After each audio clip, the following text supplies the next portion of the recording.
I don't care if you've been watching Docs. Come up. If you up, smash that like button. Welcome to Black and the Black Ties Infinity. I'm your host, We're coming to you live and direct from Vista. Smoke me out, fam, with all that dang shit on my left. Oldest ninja in the world, old ninja. So some of you that are new, welcome to the podcast, but we do things on here that make you kind of question your worldview, like meeting a Mexican girl named Kenya. All right. Engineering on the ones and twos, choke me out on the threes and fours, Chronos. Wop, wop, wop, wop, wop.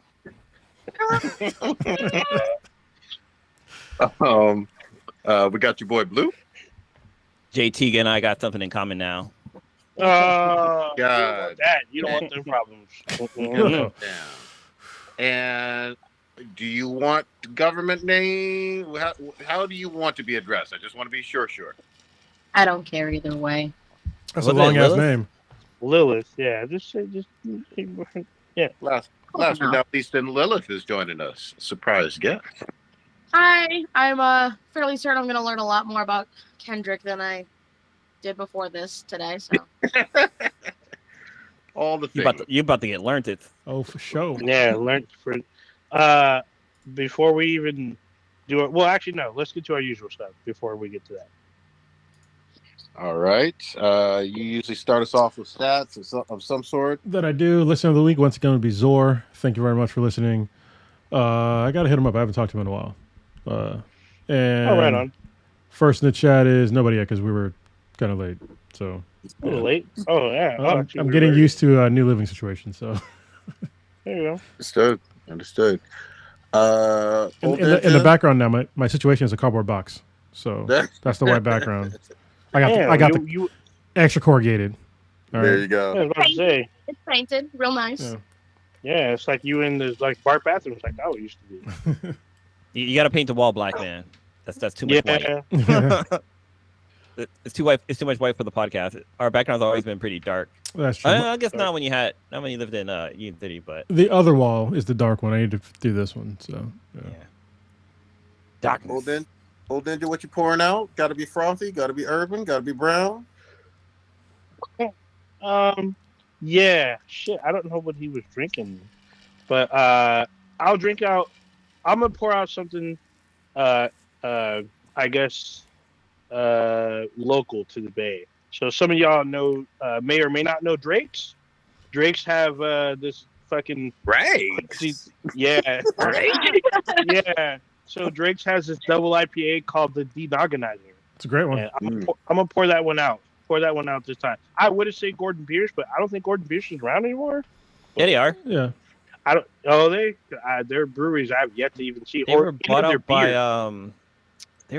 Anheuser-Busch. Irish. Yeah, Anheuser-Busch. That's what it was. Oh, yeah, no. Then we're sticking it, keeping it local, keeping it danky, and with some double IPA Denogonizer. Pouring one out for Willie Mays. Oh yeah, Willie Mays, the center fielder who began his professional career in the Negro Leagues in 1948. He had been baseball's at the time. He had been baseball's oldest living Hall of Famer. He was voted into Hall of Fame in 1979. Wow. Mays has been said to be the best to have ever played the game behind Babe Ruth, record-wise. You can debate all this other stuff. That's not on me. Behind or above? Sure. Was it better than Babe, or was he the second best? That's debatable. Babe Ruth wasn't actually that good. I'm not going to put that in there. I'm not a dog in the fight, but still. He was. I mean, he was good pre. I guess pre desegregation. Yeah. Yeah. I mean. You could definitely say that. Not to digress too much, but his already knew this was coming. Yeah, his stats for his era were great, but it's always going to be a caveat because you didn't play against Negroes, and you didn't play against fields that were like, what was it? That one field was like the field to hit it out for a home run was like more than like 100 feet further out. That's why most of the Negro League players were like a lot better. I think it's like Rick something field. But like Wrigley? No, it's Rick. God damn it, I gotta look it up. Rick something field, but basically it was like 400 feet plus, and the other ones were like for the major leagues was like 300. So that's a good point.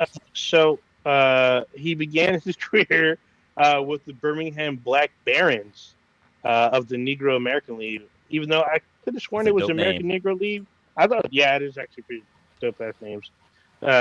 Incidentally, too, the teams had the same name. They're just from different cities. Anyway, in 1948, he played with Rickwood. the Brigham Barons in 1948. He played with them until the New York Giants signed him upon his graduation from high school in 1950.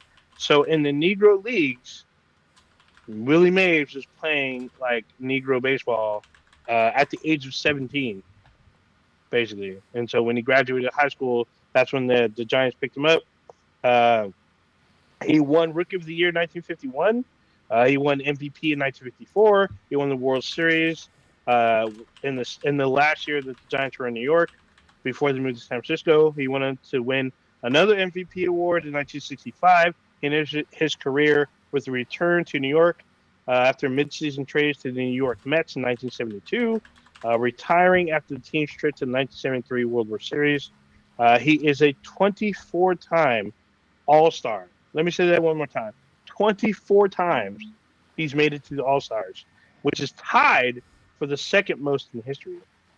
He is a 12-time Gold Glove winner, a 4-time National League home run leader and stolen base leader. And he is the first player to hit both 300 home runs and 300 stolen bases. He's the first right-handed hitter to hit 600 home runs. His jersey number 24 for the San Francisco Giants and the New York Mets has been retired. The Associated Press had said that few were so blessed with each of the 5 essential qualities for a superstar: hitting average, hitting power, speed, fielding, and throwing. End quote. Mays is the godfather of Barry Bonds, whose father, Bobby Bonds, was a teammate of Mays. Mays died.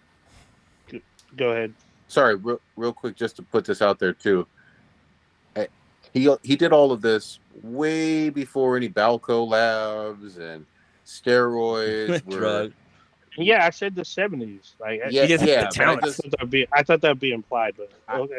I just want to make sure folks know that there was never any implications of him juicing steroids, anything like this. This is just all natural fucking greatness. Let's just put that. Still, I mean, he's still in like the top like 3 in like all time, even to this day. Like it's 2024.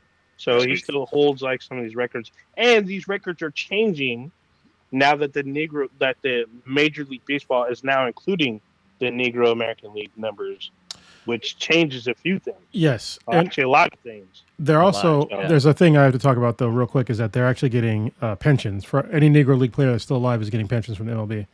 That's very significant. I think it said no matter how long you played, as long as you played in a game, you're getting a pension, which is fantastic.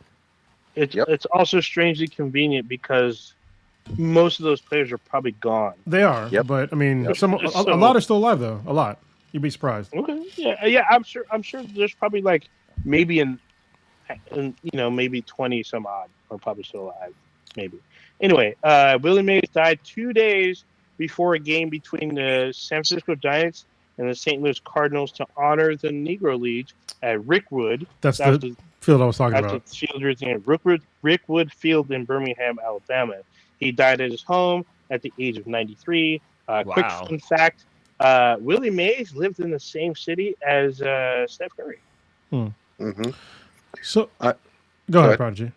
I was just going to say, I briefly met him once in the Bay Area. Really, really nice guy. This was in the mid-2000s. And just a really pleasant retired player to be around. Like no sense of like arrogance or whatever like that. He was just a really down-to-earth, respectful older gentleman at the time, and it was a real honor to meet him. He passed away here in the Bay Area. He was in Palo Alto. Yep. Well, so it says Palo Alto, but I guess his house is in Atherton, which is the same city as Steph Curry. So, I guess I've met him when I was a kid, but I don't remember. I was like really small, but I do know one of the people that used to work with him, they started a outreach program together, and like it was Willie Mays and this other gentleman. I don't want to shout out his name, but he's a really cool fucking dude. They did pretty well off doing this outreach program for the community. Willie Mays left the program for him to take over, and like he's like one of the coolest dudes. Like he was with the Giants organization, so he has rings from the Giants wins. Like it was fucking crazy, but he's like the coolest fucking dude. He let me sit in his Corvette. It's fucking awesome. But So R.I.P. to Willie Mays. what I was talking about with the field size, which does correlate to like Negro Leagues and MLB, is Rickwood Field, the original field for the distances from like the left outfield and the center and like the right outfield. It was 470 feet to left field. It was 478 feet to center and 448 feet to the right. And as a comparison, today in the MLB, and like, yeah, it's like in the 300s. So like the average is, 331 feet from home plate to the the out fence. So I forget what the fuck it's called, but yeah. So they were hitting substantially farther to get a fucking home run in the Negro Leagues. A lot of the fields. And they were hitting home runs. Yeah. They were hitting it. Some cases they would hit it out the park.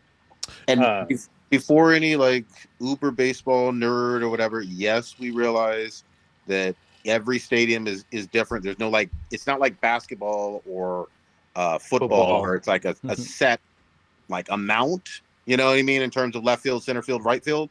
But Kronos is correct in terms of those were the averages, and you can see the averages now, and you can see that anytime you're talking about 470, 480 feet, that's way further than pretty much everything by modern standards in stadiums. As a comparison, it'd be like having, if you watch basketball, it'd be like having a 15-foot fucking hoop. So like basically, it'd be like a hoop on top of like where the top is right now. Yeah. Like, and folks still dunking. Some folks can do it, but just some people. Yeah. Yeah. All right. That's crazy. Go ahead. Sorry. Old Ninja. Who else you got? Oh yeah. Oh no. So, R.I.P. to Drake. Right. Yeah, Drake. Yeah, Drake is done. The His name artist is Aubrey now. formerly known as Drake. He is now Aubrey. Aubrey, I hope you had a very good ceremony for Drake because he's no longer with us anymore. He had a good run. I hope you're doing good in your endeavors. You're probably going to be on TV shows and soap operas. Like How to Catch a Predator. No, I mean he'll probably get out of it, and he'll end up on like Days of Our Lives or like Chris Hansen. some Hulu. I some like it. Hulu I want show. you. Yeah, he'll probably be on some Hulu. Are you show, going to but- pour out any? Are you going to pour out anything for some of his hardcore fanboys too? Oh, man. No, Because fuck they've them. taken L. No, fuck them fanboys, fuck them fan bases. Most of them they deserve to hold all the L's. They need to be on some sort of flight watch. Just saying. Yeah. 'Cause- Yeah. So they need to be barred from coming to California. So, or actually the whole West Coast, because I want y'all coming into Seattle and trying to rent some car and then drive into California. Don't You guys come get a here. 30-day ban from coming to the West Coast. Are y'all Includes Vegas. Are y'all old No enough Vegas. to remember when Drizzy, currently Aubrey, was actually asking for the smoke? He was like, "When you gonna drop? When you gonna drop? Why is it taking so long?" Do you remember those times, those wild ass times? No, hold on. He did that. So I don't know if y'all know. I didn't know this, but there's a YouTuber. He posted the timeline. Yep. Based on the songs on what they did, and I didn't understand. And not like us that Kendrick kept talking about you disrespected Pac, and I was like, well, what did he say? I'm all scrambling through. It's the AI There was stuff. a song where AI. he used AI to do Pac and Snoop. And I'm like, what the fuck? Yeah. Snoop was like, And I who heard the it, fuck? Respond. and in the song, all he does is say, when are you going to drop? Why does it take you forever? We're waiting on you. It's going to take you years for you to make it. We wait on you to do something. And all of a sudden, it just turned into like that Weekend of Fire. So, Yeah. I didn't know. But Did he even know that Kendrick has a Pulitzer, or that's what it's called, right? Pulitzer, yes. he did. Yeah, Pulitzer, he's got yeah. Pulitzer. Shit about Like, He talks shit about it too. But here's what gets me about the whole thing. We're in late June now. This started at the end of April, and the songs are early May. Yeah, okay, that's fine. The last few days of April, early May, the songs are just as fire now. Well, like we know all the lyrics. Everybody's singing along from age like 9 up, basically. So they were playing Not Like Us on the radio on I guess it was the radio version of the song. Yeah. But anyway, so my 3-year-old son was humming to the beat. He was all I was like driving and I just hear I look at the back, I was like, damn, Kendrick's got his hooks in my little kid too. He knows about Drake. I feel like Drake's gonna have hooks in little kids, but all right. Oh damn. Yeah. I'm gonna put y'all on a little bit on something because I've been watching more breakdowns on this whole thing. So I ended up watching like a compilation video of like different people reacting to it, and each one had like different tidbits to add to what Kendrick was talking about in Not Like Us, and it was some crazy shit. Like I was like, oh shit, I didn't realize this, I didn't realize that. Like, so first of all, I'm put you. How many of y'all are familiar with the phrase "buzzing on the beat"? I do. I saw the mustard on the beat, but yeah. Yes, it is mustard on the beat. So those of you who are listening who didn't know, it is not busting on the beat. Yeah, it's mustard on the beat. Busting on the beat. It's mustard on the beat. Yeah. Because it is DJ Mustard who's a producer, and that's his tagline. Just like DJ Khaled is always like, we the best music, or another one. Yeah. Those are his tags. Mustard, DJ Mustard is always mustard on the beat. So while I'm watching these reactors and like, DJ Mustard, you in this too? I'm like, who's DJ Mustard? And then literally, as soon as I say it, the very first line to Not Like Us, or after I See Dead People, the very first line is mustard on the beat. I'm like, that's what he says? Mustard on the beat? And he says it so quick. And like Mustard has put out some fucking hot ass tracks, like for YG, for fucking 2 Chainz, like the list goes on and on. And I'm like, this whole time, it's funny if you've ever watched Blind Spot. Their fucking code word in one of the episodes is they're supposed to be busted on the beat because they didn't know he says mustard on the beat. And I was just like, what the fuck? It's fucking hilarious.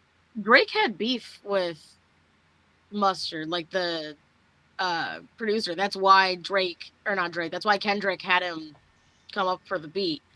Was because they had previously already had a beef. He was pulling up everybody that he could think of that had previous beef with Drake. Metro Boomin too, another one who makes beats. Metro Boomin. Told him to shut up and make some drums, and he did that. BBL Drizzy. Drums ever. Yeah. Oh, before we go deeper. I'm gonna apologize, kinda, for everyone listening and everyone on the podcast. Y'all are gonna have to excuse my blackness because today is Juneteenth. And I don't give a fuck. So that naysayer coming out on me on this podcast. So just forewarned. Everybody got their bean pie. Yeah, man. Y'all just want a happy Juneteenth to all y'all, by the way. But we finna get in it. About to get real black on y'all. Yeah. So. Well, I mean, this is the emancipation of Aubrey. Because he's been emancipated from the name of Drake.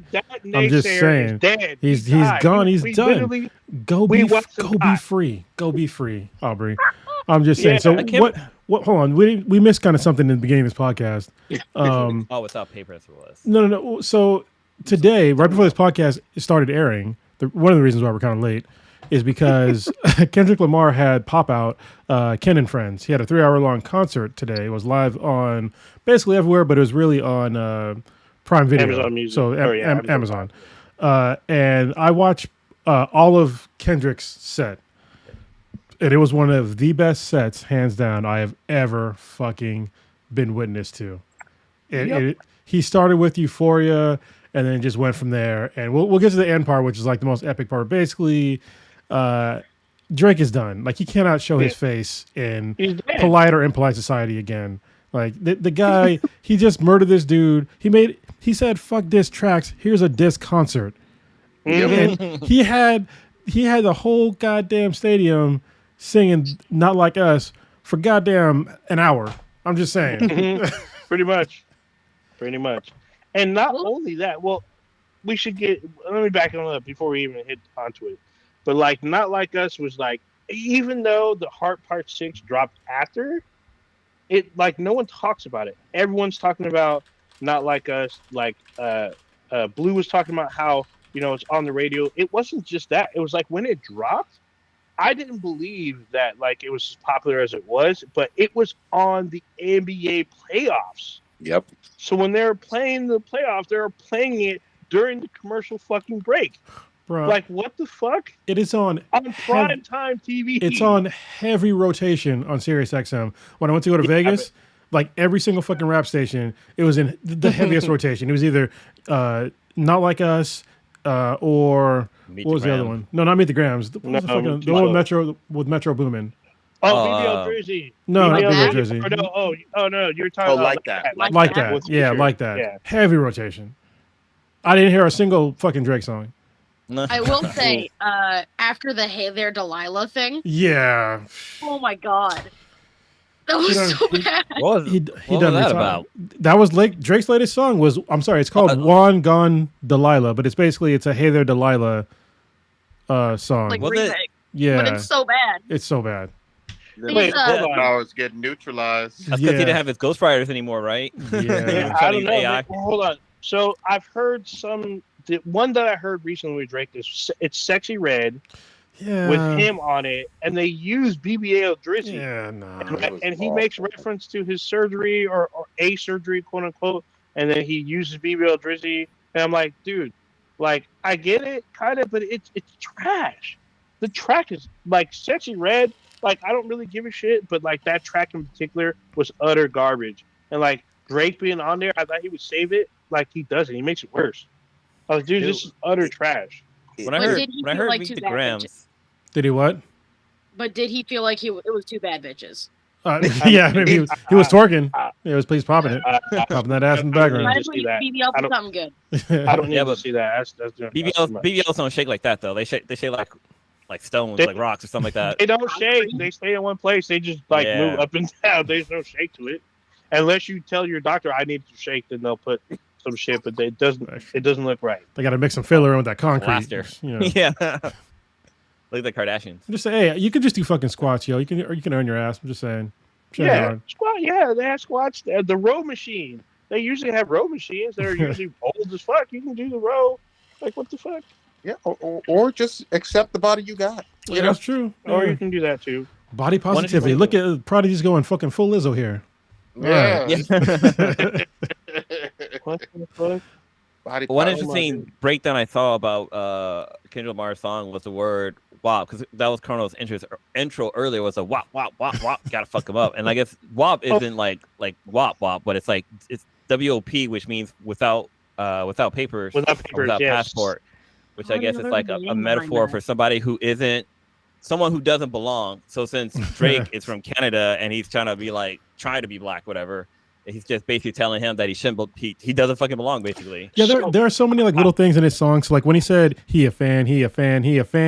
But most people understand like the next lyrics was freaky ass N-word. That's like that's what he's talking about, fan. Freaky ass naysayer. That's what he meant by fan. Yeah. So another usually a WAP was actually a slur, a racial slur for Italians when they are migrating after World War II to the U.S.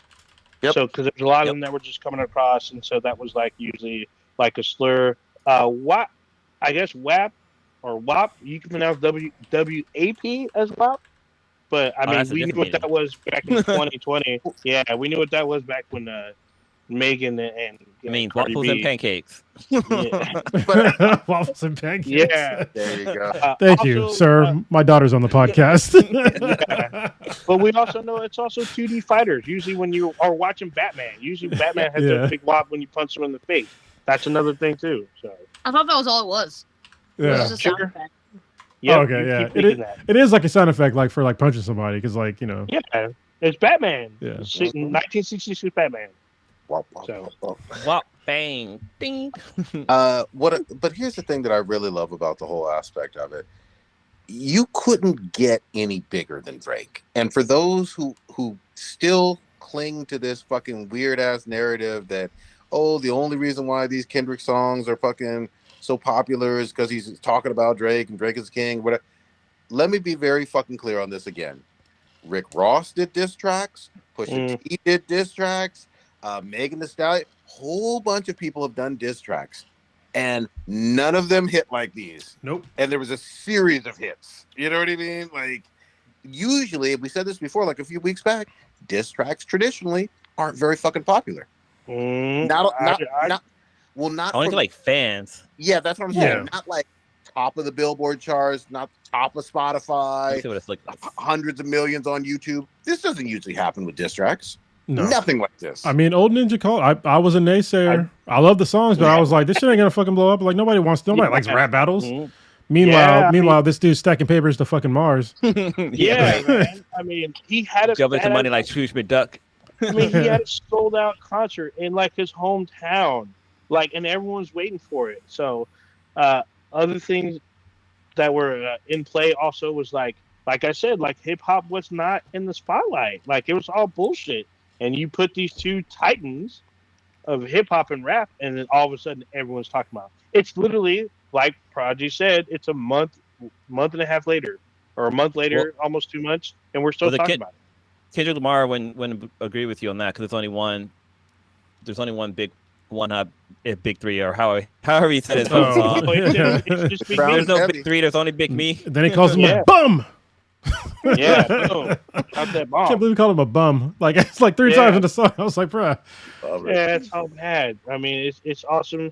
Just like him tearing down, like there's a part in Not Like Us where he's talked about when I guess when Lil Wayne got locked up, Drake hooked up with this girl. He did. Like I was like, what the hell? And people he tried to apologize. The receipts are in Lil Wayne's songs. Yeah, like literally in Lil Wayne's songs. So let me flip it though. Let me ask y'all something. Obviously, we saw this thing, this incredible concert with Kendrick and all the West Coast and all of that. Don't you think? Remember how we were talking about how nobody was defending Diddy, and like nobody was coming to him. The whole music industry who'd known him for like 40 years were just like, I'm not gonna say nothing. Yeah. Isn't it weird that the Young Money crew and all these people that have had like tracks and albums and all this other stuff with Drake, you don't hear a whole lot of fucking public defending from the celebrity music culture with this man. And to be super clear, Kendrick called out specific people in his song that defended Drake previously in the past, and they ain't said shit. They haven't said shit. No, that's it. I think they know. J. Cole found out in 0.2 seconds that he didn't want it before his song even dropped, and he was like, "I'm sorry, I'm good." Like, He's like, "Oh, my bad. You know, I'm sorry. I'm not that kind of person. Get my ass kicked." Going back to what I was talking about, the compilation, like the timeline not podcast. It's just a list. So I did not know that J. Cole dropped out at a concert. Yeah, he did this at a concert and told like all of his fans that what he did didn't feel, because I didn't understand the jokes about not feeling right in his heart, because people kept talking shit about that, and apparently he kept saying that. Well, I heard it. He says this to his fans. This doesn't feel right in my heart. I don't want to do this anymore. And then he praises Kendrick. He's like, how many of y'all think that Kendrick's one of the best rappers of all time, like one of the best of our generation? And like the whole crowd's like, yeah, they're all clapping and shit. He's like, yeah, he's all, peace and love. He's like, I don't want to be doing this kind of stuff. I want to do stuff that makes my heart feel good or whatever, or the kind of I was just like, and it's like a good 10-minute, like, I'm washing my hands of this, I'm out kind of thing.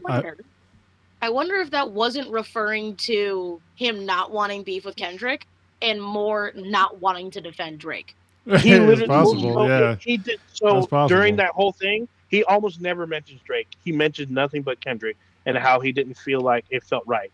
And he also talks about how big Kendrick was and just like how great he was and all this kind of shit. And he just felt like what he did didn't feel what he wrote, his first hit track. He said it didn't feel right. He said he just put it out there just to put it out there, and he said, it didn't feel right. So I was like, what? He does not mention Drake at all. Lilith might be on to something though. I like that point. like, I think there's some truthiness there, Again, I don't hear very many people who are credible and in the industry and been in the industry defending Drake. I think most people have wanted to call him out for being a slime ball on various issues for a long time, but were afraid to do so given his celebrity status. Some did. Pusha T did a while ago. But I think the people that Right. hang out with Drake that are like made songs with Drake and that aren't saying anything now, I think they're all suspect, to be honest with you. I think they all have seen or done something with that dude. Yep. And now they're just like, oh, like someone else. It's the same thing with it's a Diddy complex. You know what I mean? Like it's Diddy, it's R. Kelly, it's fucking Weinstein. Like all these artists that we've had come forward with all this allegation. A lot of it's fucking proof now of shit they done in the past. There's always other people with them. Yeah. Do that shit alone. Bill Cosby. I think the one that's probably in most question is Future, because Future he had Kendrick on the like. No, Future got kicked. He got. I mean, he definitely doesn't love the hoes, but he's definitely not gay. Yeah, so I thought Future was gay. No, Future. No. Future he's got kids with Ciara and like half of like the R. He's got kids with Ciara. I didn't know that shit. God damn. Yeah, that's what. So his kid with Ciara is what people troll Russell Wilson about. Is that he's raising Future's kids? That's what he gets trolled about all because those kids aren't his. Yep. Them kids are Future's kids. So people get trolled by him a lot. And Future's got kids with like a bunch of R&B princesses or whatnot. So he be putting them. He's like Nick Cannon Part 2. Mm-hmm. That's true. Or Elon Musk. So, it's not like they make a reference. One of the artists being like, he's got a weird case. Why is he around? I wonder if Drake only surrounds himself with people who have, some really suspicious shit going on, so that he can get the credibility of being friends with them as well, but they can't leave, or else he'll just air them out. And plus Fall Guys. Yeah, that also, but also just like in the song you mentioned, Kendrick calls out saying you get Drake's hand-me-downs. Yeah. So the ones that he passes on to his crew, to the OVO crew.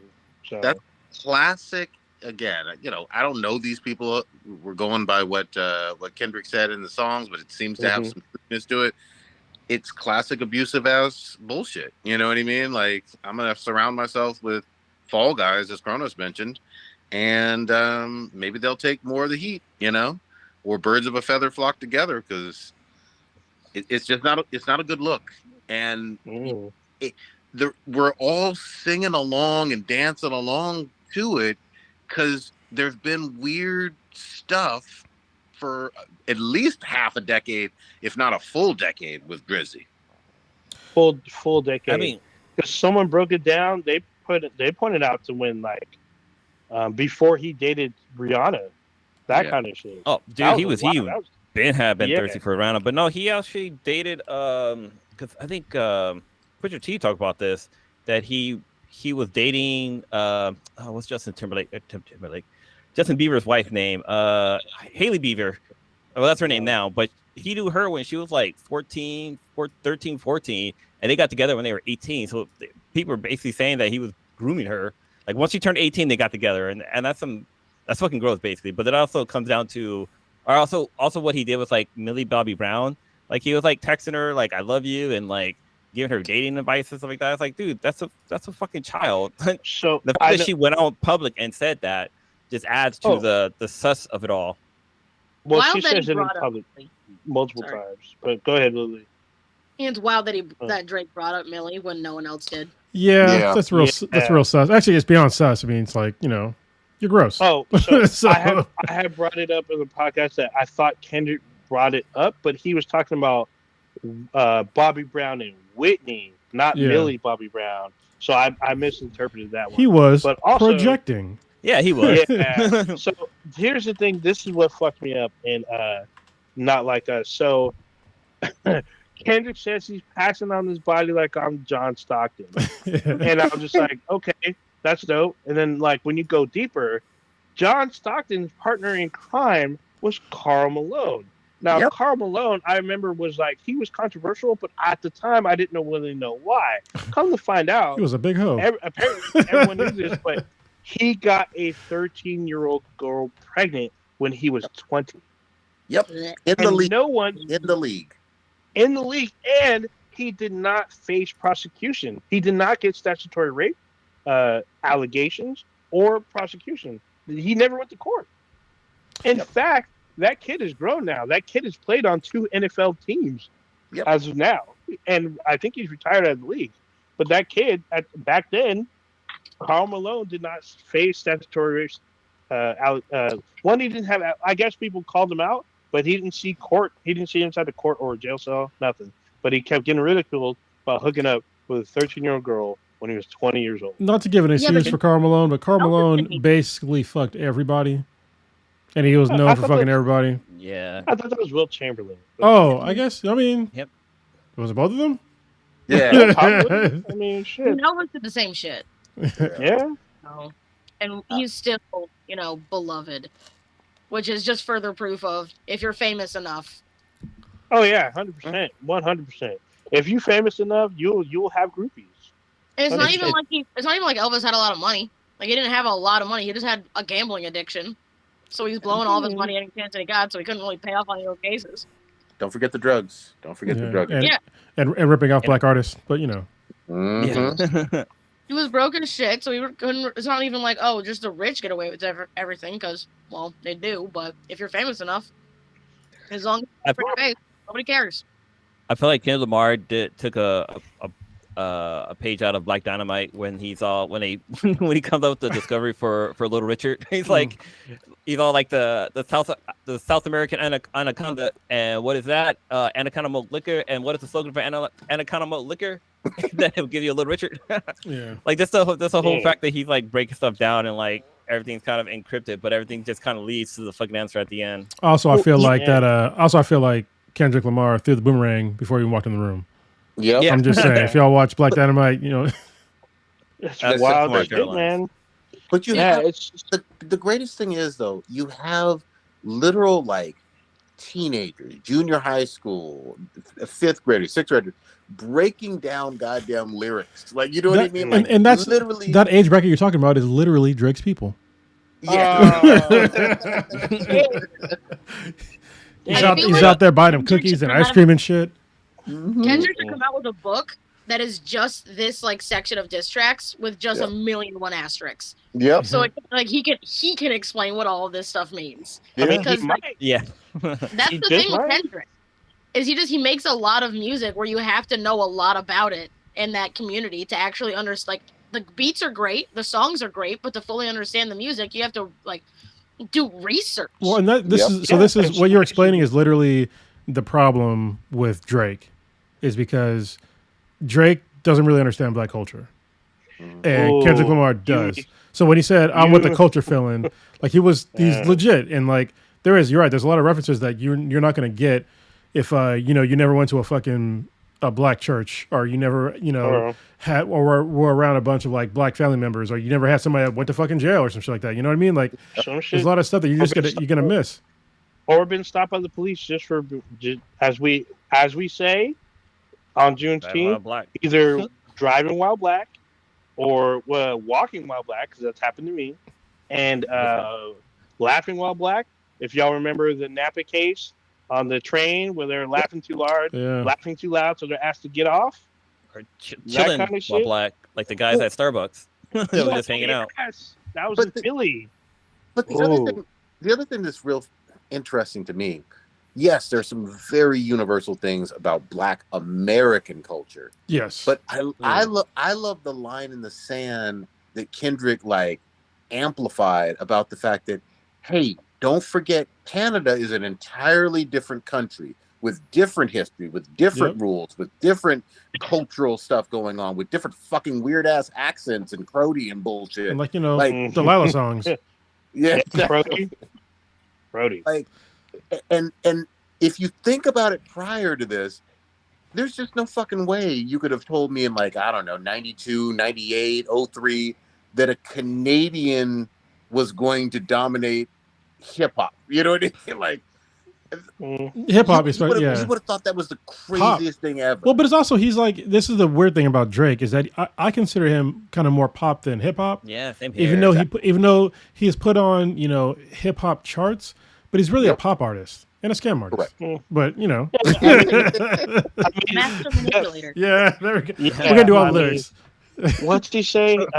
You do music to pacify them. Yeah. I do music to electrify. So we're low key doing the entire Euphoria song, Yeah. sprinkled out throughout the whole podcast. Yeah. But you put together like a Man. jigsaw puzzle, One thing you didn't know that the reason why the album or the song was called Euphoria is because Drake is one of the producers on the HBO show Euphoria, which has Zendaya, which is from Oakland.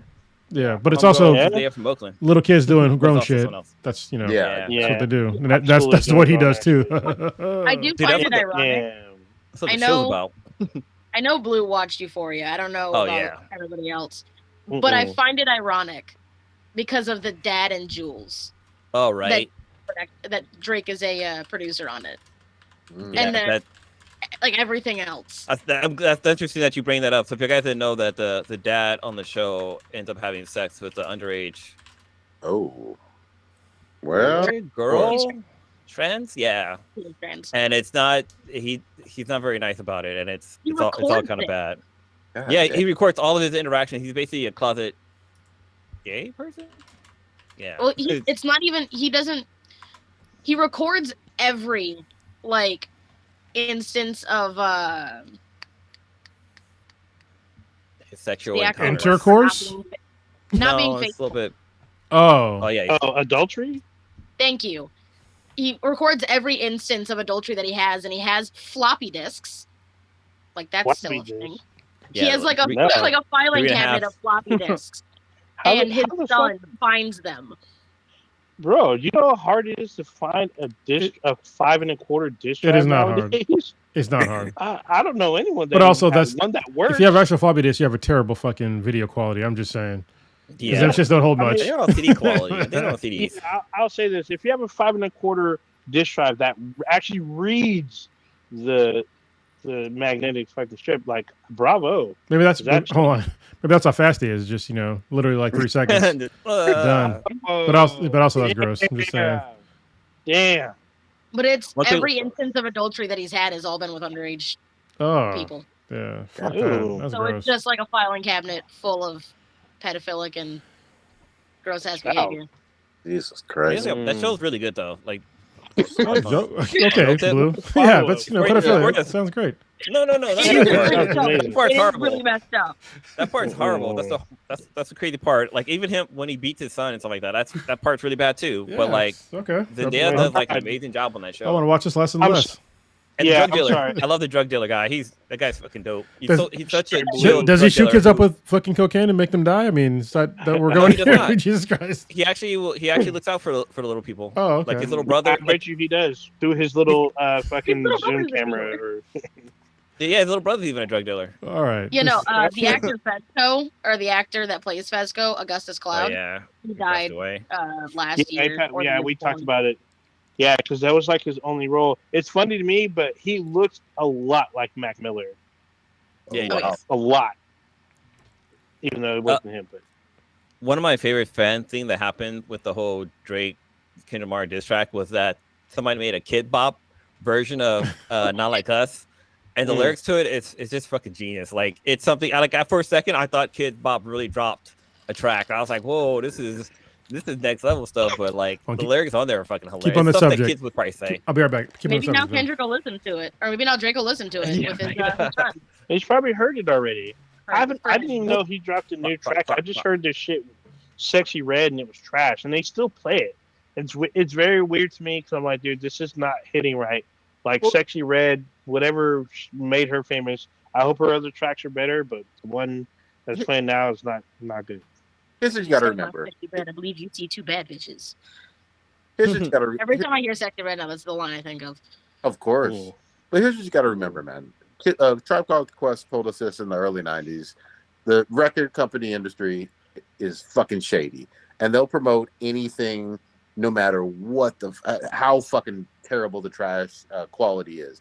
they're trying to revive this guy's career because Drake makes people a lot of money in the music industry, regardless of quality, regardless how much you like him or don't like him or whatever. Ghostwriters. He's made the music industry, his record label, billions of dollars. They're going to try to salvage his fucking career. The problem is the entire cultural zeitgeist of the country, regardless of your age, nationality, ethnicity, whatever the fuck you claim to be, you don't really trust this man.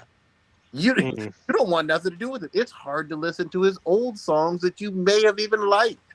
You don't want to listen to Hotline Bling like you did before. I mean, it is what it is. I mean, it's just, I look at it in a different perspective. That's 100%.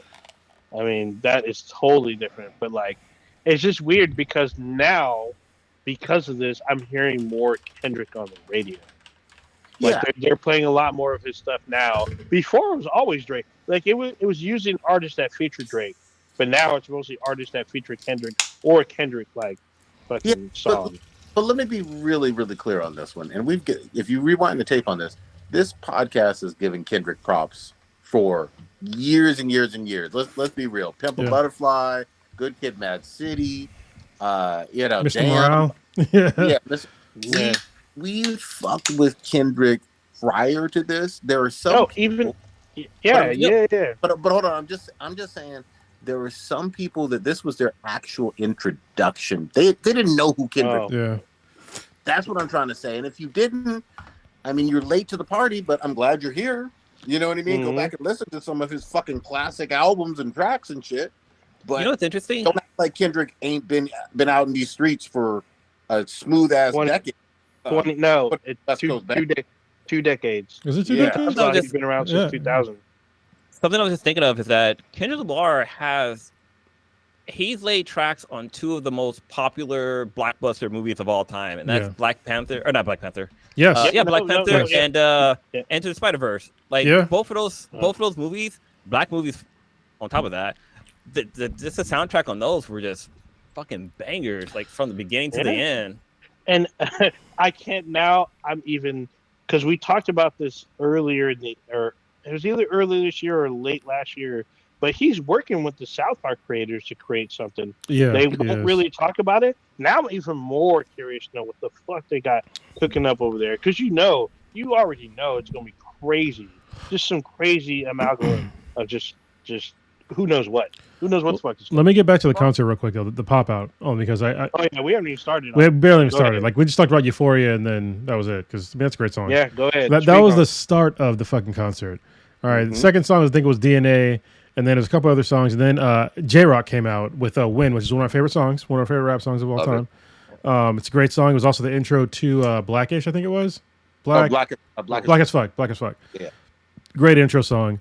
Fucking Schoolboy Q came out. I was like, damn, because I used to, the first song I heard from Kendrick Lamar was the one that sampled Poetic Justice. It was called Poetic Justice. It's called Poetic Justice. And I wasn't really feeling it because I was like, I was kind of off put by heavy sampling because of Kanye West at the time, because he heavily sampled like a lot of stuff. It to me became very repetitive. But then GTA 5 came out, and that Schoolboy Q song came out. Forget the fucking name of the song, but I know the beat though. Yeah, it's not Hell of a Night, is it? No. He had another one. Hell of a Night's a fucking dope ass song. Forget the name of the song, but anyway, What did Just feature Drake? It did. Did it? Oh, maybe that's why I didn't like it. But yeah, so Poetic Justice. Yeah. Oh, it features Drake. I don't remember Future on there.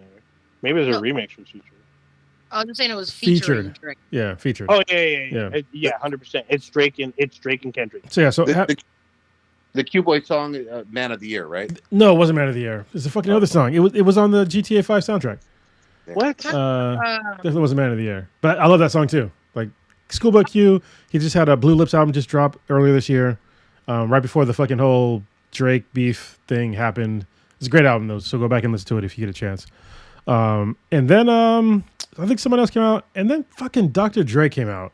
Jesus, I was like, what the fuck, Dr. Dre? This dude's pushing fucking almost 60 years old, and he came out. I think he got Ice Cube out. I think his son came out. Gasoline, right? So the song you're looking for is Collard Greens. Yeah, collard greens. Thank you. Oh, That's the song. Yeah. Yeah. Doon, doon, doon. I'm not gonna do the fucking Yeah. stupid shit. I Yeah, forgot about that song. Yeah. great song. But yeah, so Dr. Dre came out and did a couple of songs, That's and cool. then at the end of that, Dr. Dre's going off into the sunset, and then Kendrick calls him back, and then Dr. Dre goes, "Shh, I see dead people," and then, bruh, oh my god, this is like, they basically stomped on Aubrey's fucking grave It's for great. a solid 45 fucking minutes. Did they actually do that? Like didn't they have like kids and shit? They had everybody was up on that fucking stage, bro. And it Yeah, was, they it's played this fucking song so many goddamn times. You would have thought it would have been like, you would have got tired of it, but you didn't. Nope. But you didn't. Nope. They had people screaming out the lyrics, man. Yeah. So the thing was, he did the song, and he stops at the part where he says A minor, Yeah. and he just let the crowd just hold it, and the crowd just kept going. It was for a and while. going until they start clapping. They literally ran out of breath and started clapping, and then he just like let it slide, and he fucking started the song again, and we're like, what the fuck?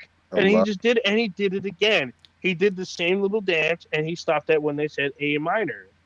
And then he did it a fucking third, fourth time, and then he actually did the actual song. And then he did it himself. And then he did the song again. This time, he had like half the NBA showed up. Like Russell Westbrook came up, like fucking like half the Lakers showed up. People from like basically it's like Compton All-Stars. Like there's a bunch of people that came out that were from Compton that came on the fucking stage. It was like fucking crazy. Like most of them are NBA players. LeBron James was in the crowd. Yep. Like he was like near the stage. It was like fucking crazy. I was like, what the fuck is happening right now? He like told LeBron performed the to song. So again? Yeah, it's crazy. So Wait, hold on. What'd you say? James. He said he told LeBron to keep the family away, so he went to the concert. Oh, yeah. that's all bad. So then and then Kendrick was like, he like lets the crowd just go crazy, and they get a little quiet. And then he basically asked them, "You want to do it again?" They renounced I felt like I'm at home watching this shit on fucking Twitch, and I can feel my TV shake with the response of them wanting him to do it again. So he said, "Let's run it," and he did it again. Like, what the fuck? Hold on, I feel Wait, like, he did hold on. crazy. We broke a rule on the podcast. So normally we have a 48-hour rule, but we'll just let it slide for this one. So sorry. Yeah. Spoiler Yeah, alert. I This mean, is breaking news. yeah, spoiler. Yeah. Well, so hold on. We did not talk about the openers because the openers were all fucking hitters. Yeah. Like people that I did not speak on. So we can let them have that. There you go. Yeah. So the openers, I will say this, were fire as they're like well-known artists, fire ass artists. And if you know they're from LA, Compton, they were probably there opening for Wait. Kendrick. Kind of jump back to Drake. Did he moved all of his songs, right? Did he move all of his like diss songs that he had, I guess, posted on like his Instagram and He like other removed- stuff, right? You removed No, at he least removed one. Mm-hmm. He removed Heart Part 6. He took Yeah. it down. Yeah, I heard it was all of them after that, but I Probably. I mean, be hey, sure. I heard he's gonna have a country album coming out. That's from I stole it from Patrick, who listens to the podcast, friend of mine. Oh, damn. He said that to me. 2025. He- Drake. He Drake did be like country. Machine Gun Kelly, just changed gender. Yeah, no. he Genres. might change gender. Genres. You never know. I'm saying this. Next year, we will not hear from Drake. We will hear from Aubery Graham and his new movie, whatever the fuck comes out. Probably Euphoria, the movie. I think he's he's Aubrey gonna learn how to Graham play the guitar. I'm just saying, little. You Yeah, know. some shit like that. He'll be doing a adult contemporary music, and Drake will not be heard from again. We'll hear from Aubrey Graham. What are you but doing? not Drake. He is not going to do adult contemporary. He's going to do kids bop. That's his. Oh, That's his Wow. demographic. Damn. you know Ow. the saddest thing is, I mean, one of the saddest things. You could look back on Drake's entire career, and you could do it like a best of just him singing. Like keep the rapping away. His R&B tracks were, for their time, really, really good. You could try to go back to some of that, but the whole rapping stuff, it's tainted. It really is at this point, man. I'm just saying. We'll see. Drake, I mean, Drake can't listen to his songs over and over again. Because whenever he drops a song that gets really popular and it's really good, everybody plays it nonstop, and so you get exhausted from that song and never want to hear it again. Yep. But when it comes to Kendrick songs, you have to think so much with every time you hear it that it feels like a song every time, so it stays a good song. Well, that's a difference between like a pop artist and an actual lyricist. So that's people don't seem to understand. Like I talked about it before on the podcast. Is like Kendrick Lamar is one of the best lyricists of all time, and Aubery Graham is one of the greatest pop stars of all time. I mean, his record sales cannot deny this. Record sales alone. Yeah, but he's not outdoing Taylor Swift. I'm sorry. I mean, he's up there though. He's up there. He's up there, but he's not. He ain't got her numbers. He's I way mean, up there. he probably had her number when she was underage. Yeah, he's up there, but he's not passing. Like he even talks about how he moves his album release date because of Taylor Swift, and because you put them together, she outsells him. I'm sure. She outsells everybody. Yeah, all of that's fine and dandy, but it's not really about just your record sales. Yeah, it's truly about whether your peers and your fans actually, and music fans in general, respect what you're doing. And right now, there is very little respect for Drake, not even just as a music artist, as a man, as a person. That's changed.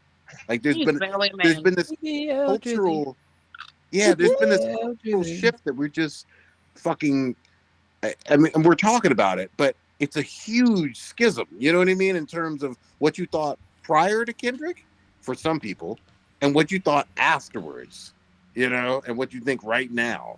I feel like the fans that are still Drake fans, I feel like they're like the anti-vax people when COVID came around. Yeah, like that's what they really remind me of like it's like I don't believe it even happened. Let's get some hydroxychloroquine, some fucking UV light in our veins. We're still good. But I think all these celebrities like that, I guess, get big to a certain point, and then all these allegations or the truth comes out. Like, there's always that fans that don't believe it, because even like with R. Kelly, like there's still people bumping his music, even though that dude's like it's been proven over and over again that he was into an underage. On the radio, I skip certain artists: R. Kelly, Chris Brown, and pretty much every Drake song now. And there's probably another one in there too. P. Diddy. No, actually, yeah, P. Diddy too. He's not. You can't even find me one. But yeah, I literally will change the fucking station if I hear those songs now. Unfortunate too, because R. Kelly had really good songs. No, he did. Yeah, but he did have really good songs, but it's all bad. Ma'am. So hold on. I gotta make a point to my daughter here. Listen to some of the lyrics of his songs in context. All right. Yeah. Listen to Bump and Grind in context. I'm not defending. I'm saying like songs are good, but he's a piece of shit person. Yeah, well, the lyrics though. I agree with skipping the songs. The lyrics in context. That a shitty person make good songs. Yeah, but I'm just saying the lyrics in context are beyond fucking super gross. Yeah. Oh yeah. Yeah, and it took literal decades with Kelly being this huge star for folks to, and obviously convictions and whatnot, for folks to finally like. In general, most people say, hey, this is a sick motherfucker. Fuck this dude forever. There were people singing along to 6 or 7 albums after fucking DVD videos of the underage. Yeah. Yep. Bro. Yeah, but people still OJ, and he wrote a book saying, if I did it. This is true. Well, I mean, these are people that they have very low morals. This is what I think about when I think about like, especially like all these gross people that we're talking about. It's like if one of these dudes did something like to like one of my daughters, like I'm not a violent man, but I'm just saying. We talk to people out daily. I do, but I don't like hurting people. Like you can talk to anybody, anybody I roll with. I don't like hurting people like at all. But there's a line. And if you cross that line, you got to do what you got to do. What's crazy with the whole R. Kelly thing is that, especially with your kinfolk. So yeah, with the whole R. Kelly thing, it was crazy because like back when we were younger, like it almost felt like an urban legend that everybody heard that. Oh yeah, he was married to Leah and she was underage and blah blah blah. And you're like, no, that's just a rumor. That's a rumor. So turn out she was 100% factual. Yeah, it's not. No, so thing though. it's not gonna make sense to someone like Lilith's age for the most part. This is no discrimination against you at all. But imagine no fucking internet. So, and you just hear some shit that sounds wild as fuck on maybe the radio, but it sounds like some rumor bullshit. There's no way to prove this shit at all. You know what I mean? So we all heard this rumor about him marrying Aaliyah, and we kind of all laughed it off. Well, and it's also at the time though, we weren't sure how old either of them were, and there was and that's the other thing. There was no way to prove it at the time. Like I had no idea how old R. Kelly was at the time, or how old Aaliyah was. Like I was pretty sure she's around my age, but R. Kelly, I was like, maybe he's in like his teenage years. I don't fucking know. No, I felt like I knew Kelly. He might have been in his early 20s, but I knew he was a grown. Yeah, I knew he was a grown man. He definitely was a grown man. So what got me? What got me was Prodigy. Well, it's actually Mishka's friend. I believe is your son's godmother. She used to work at the Shoreline, and she told stories. She had stories, and one of the stories was about R. Kelly, and it like seemed to confirm what we already knew. And she witnessed this with her own fucking eyes, and she's just like, Yeah. And like he had people protecting him. Oh yeah. And I was just like, what the fuck? She's like, I think that's what had her quit from that job. It's just like, I know exactly. I ain't doing that. I remember hearing this story. I was like, oh my god. See, that's the thing. The music industry, like people in the music industry and who are the entertainment industry. Yeah, it's the whole thing. Entertainment, like they see shit and look the other way depending on the 100%. of said person all the fucking time. And the other thing is, when you try to defend these people, you and me and whatnot, we don't know these people. We don't know how they really get down. Like, and it's hard to get the public behind someone. So, like, if you have like a huge titan of a star, for example, Kevin Spacey, like a lot of people love this dude, and like when he got outed, like because there was another actor, Anthony Rapp, when he pointed fingers, like, yeah, I got used at one of Bryan Singer's parties, and Kevin Spacey was there, and Kevin Spacey kind of did this to me, and he was so like Kevin Spacey was like, oh, I might have done this. You know what's crazy? He was so out of his mind or whatever, he didn't remember. I saw literally like a month or two ago, Kevin Spacey is back on the podcast like circuit. He was on Lex Friedman's fucking podcast. I was like, this guy ripped an underage dude. Like, what the fuck are you guys doing? So I know he's been kind of in the circuit, but apparently he's in Britain or something. He's not in the States, apparently. He was definitely in fucking Texas. So I've heard he's been hitting circuits like being like via Zoom and shit. Hold on, he was in studio or he was virtual? I'm pretty sure he was in studio. I mean, look it up. I could have sworn that he's been doing virtual shit. So either way, like I would not have that fucking guy on the podcast. Like, what the fuck? True, very true. Doesn't make it. I mean, doesn't. But like I said, like you have Kevin Spacey, multi-Oscar winner, huge following. His show at the time, House of Cards, was huge, and to have these allegations come out, which was basically career-ending, like it's hard to get the public behind that kind of stuff. But when the court case came out, oh boy, he dropped a lot of followers, even though he was found not guilty. Excuse me, but the damage alone is done. It looks like he's in studio, but I can't. I mean, I'm not gonna click on the video, but I'm pretty sure he's in studio. Yeah, he also came out as gay after all the allegations came forward. Yeah, Spacey. He came out and said he was gay, and it's like, okay, I feel like you're kind of admitting that you did do what's being allegated. He said he might have done something, and then he came out as gay. I'm like, dude, you being gay, that doesn't mean anything. The fact that you were trying to fondle underage boys, that's the problem. I don't give a fuck about you being gay. I give a fuck about you being at these like gangbang parties with underage boys, like Bryan Singer, who no one's heard from since he got outed out of Hollywood, was having like these little fucking gay orgy parties. It amazes me how much people just don't think that pretty privilege is a thing when all of that shit can go on. And like a lot of like stuff that P. Diddy did and like Chris Brown and evidently Kevin Spacey, I didn't know about that. A lot of that stuff, and then like nobody believed them at first. And everybody believed the Dan Snyder shit immediately.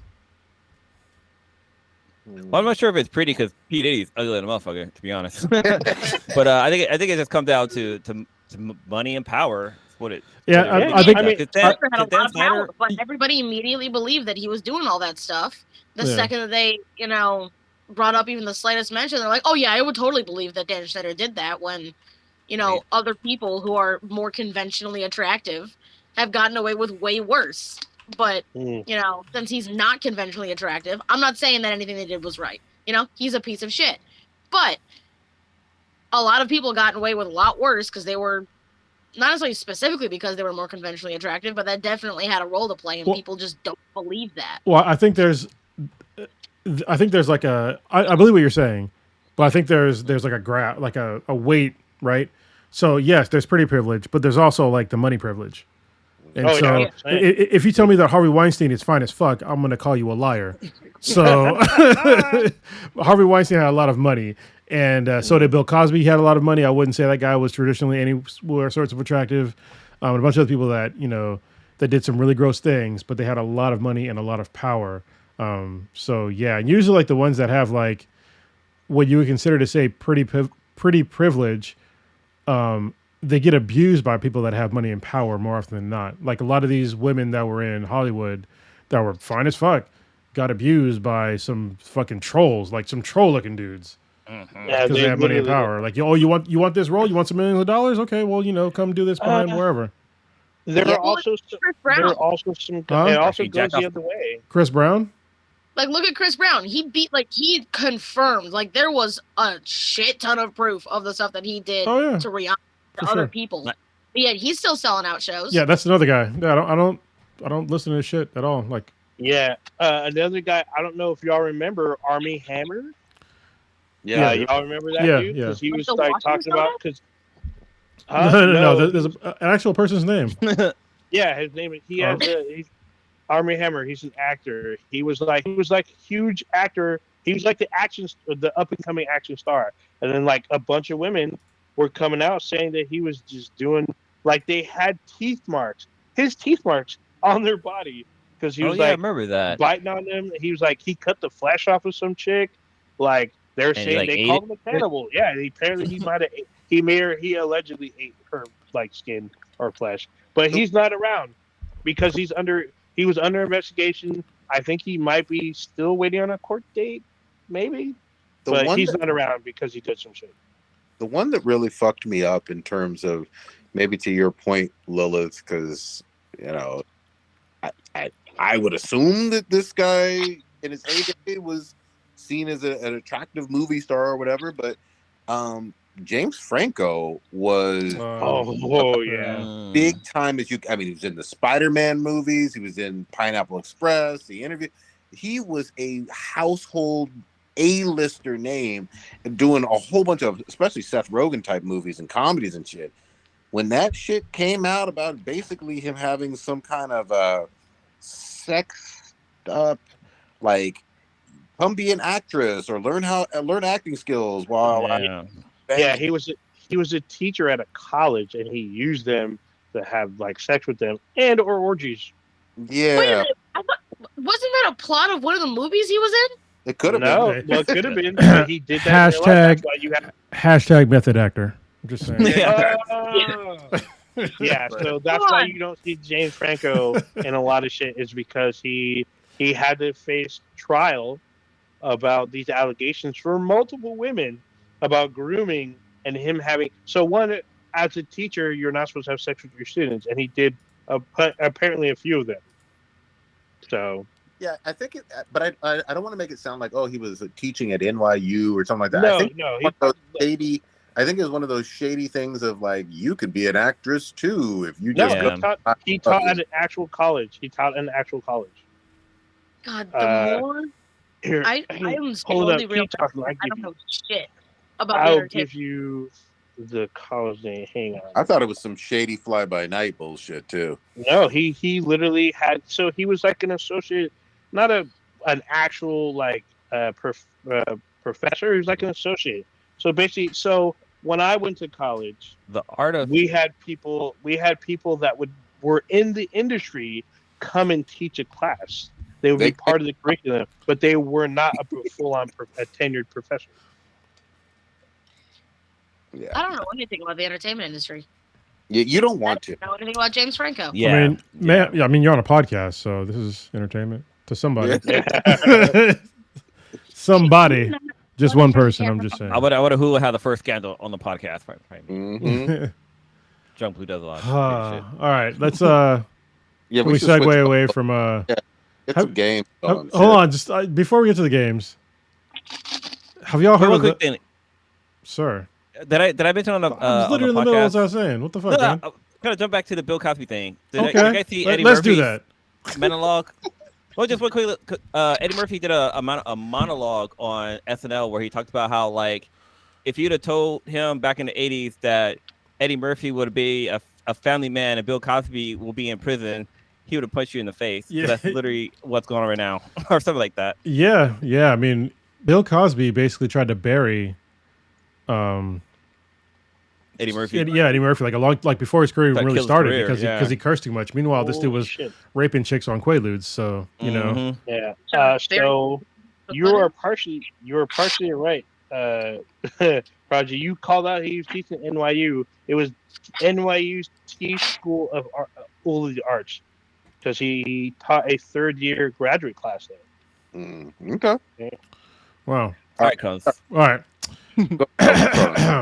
I'm gonna try and skirt some things because my daughter's on, but I'm gonna talk about something kind of gross, probably to you. Have y'all heard of the Hawk Tua chick? Yes, Oh, yeah. I have. Oh my god! I literally found out about her yesterday, and everything I see today on every social media platform, she is there. They're made fucking remixes, music videos, fucking cartoons, fucking. She's fucking everywhere. Hold on, let me see if I can get like a Overnight. Let me see if I can get a soundbite real quick. Let me this is probably like a remix of it. Give me a second here. I got. Oh my god! Yeah, I've heard. Did it edit it? these- Hold on. I don't know if you guys can hear it, but hold on. I'm gonna unmute something. I'm gonna play it now. If you got just count for 20 seconds if you can't hear it. Okay. Yeah. Oh. Is it playing? Yeah. I can't hear it. Don't hear nothing. All right. I just played it for a couple seconds, but yeah, it's the Hawk Tua. You got to spit on that thing. I'm just saying. Yeah. The girl's being Yeah. interviewed. So okay. Yeah. So we'll set it up real quick. So it's like one of those street interviews. I'm sure everyone's seen it, where someone has their phone and they're, "What would you do about this? What's your body count? Would you answer blah blah blah?" One guy asked a young lady in some downtown somewhere, like, "But what do you do to keep a man, or how do you keep a man happy, or whatever, something like that?" And Yeah. she basically says, "You got to spit on that thing." Hawk she does the whole Tua. action. She does the Hawk Tua. It's like Yeah, I was just like, what? I'm sorry. What? Is that the sound she makes, or she says those Yes. words? literally the words Hawk Yes. Tua, because And you the know sound, that's like yeah. the, you know. When you hawking a loogie, she literally makes the sound when you hawk a loogie, and she Wait. does it. Can Hold I just give a? All right, so there's the difference between spit and then like from the back of your throat like a loogie. The Hawk Yeah, Tua is man. like from the back of your throat, like you probably giving me extra viruses right now. Yeah. I'm just saying. Oh shit! You Oh, get sorry, that 99. And this is why I'm single, y'all. Yeah. Did she like like Yes, she did. not rock it like really? Oh yeah, almost. Yeah. Really? You need to see this. She does it to answer the question, so she mimics Yeah. the sound. Oh shit! Yeah. The internet, And the she's- internet's been And trying to she's find been this made girl. famous. She's been everywhere. Like there's an EDM track. There's a fucking hip hop track. There's fucking animations. Like it keeps popping up. Like I can't open something with her not being fucking there. I'm like, what the fuck is happening right now? Lilith, what did you say? I immediately forgot. Sorry, it was like we were just talking. Oh. I wonder if she audibly like makes that sound every time. Maybe like- she does. Maybe she's the Hawk Every Tua time. chick. I'm just saying. I love it. Yeah. And what's really funny is that the internet's trying to find this girl and they can't find her. The internet, they the found her? internet, they will find her. No, so there's one girl who looks just like her, and she she doesn't speak like her because I think the girl who says it, she's like She's Southern, from I'm the pretty South. sure. Yeah. Yeah, and good there's some accent. girl who's like British, and she's like, that's not me. Like, yeah, I look like her and blah blah blah, but yeah. What that if is she not changed me. her accent? Yeah, Because she fucking knew. She's The internet has successfully found AI people that aren't even real. So, yeah. yeah, right. Oh my god. I mean, the internet has found people who've like literally were on the screen for like 2 seconds. They're like, oh yeah, we got this person's address. This is where they live at. This is how many kids they have. This is their bank statement. I'm gonna Getting- literally getting type out this of in. control. I'm gonna type in Hawk. Hawktua, like HAWK space yeah. TUA. Yeah, You will and find I this bet chick. you. Yeah, right here. Yeah. It fucking pops up the first. Immediately. It literally corrects my spelling, Yeah. and it says the Hawk. Like, sir, how dare And there you? she is. 1, 2, It's like, 3, 4. the 5, AI's like, 8, are you talking about spitting on penises, sir?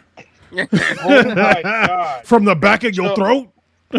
So I can play it, but like I don't know. I played it for a second. It was like the EDM version, but yeah. Yeah, like, but I want. Oh, you played the EDM version? yeah. Well, I'm trying to see if it'll play for the rest of the podcast. 'Cause not everybody's heard it, so. Yeah, you're not gonna be able to. And, these sex dolls are getting out of control. The Oh what? my god! Sex dolls are getting out of control. Now they're just walking down the streets. Yeah. Oh, there we go. There you go. Yeah. Well, I'm trying to see if he has a question. Here he is. Spit on that thing. Man, Oh. she does the whole maze motion and everything because You he has said a you had to give microphone it through the her hot mouth, and she Tua. literally does it. So this video here is the I think it's the EDM. That's what I played. That you couldn't Yeah. hear. Yeah. I can't. Oh, there it is. She Yeah, is, what's one movement man? That'll yeah. keep a man. And she's you gotta do that hawk to Honestly, And- if you hawk to it on me, I would I'd have Like, to yeah, I would have to fuck. reconsider things. I would have to reconsider No, things. I mean if you hawk to it on me, I realize that I'm in for some work. You're about to put in. I'm So in- that means you hold on. already know. So. Hold on, let me just rephrase that. I'm in for some inexperience. Is what's happening right now. That is true, right? Yeah. I'm just gonna adjust myself, maybe Yeah. arch my back a little Might- bit. No, Might get a little let you teeth. do your thing. I think teeth is Oh, no, coming no next. teeth. I'm just, Mm-mm. you know, No teeth. Mm-mm. No. Mm-mm. I'm just gonna Okay, remind okay. you, my daughter, you asked to come on tonight. Yeah, I know. That's what I'm So I'm you trying to requested keep- to come on tonight. So I apologize. If you want to see a therapist, you can do that. I'm sorry. Yeah.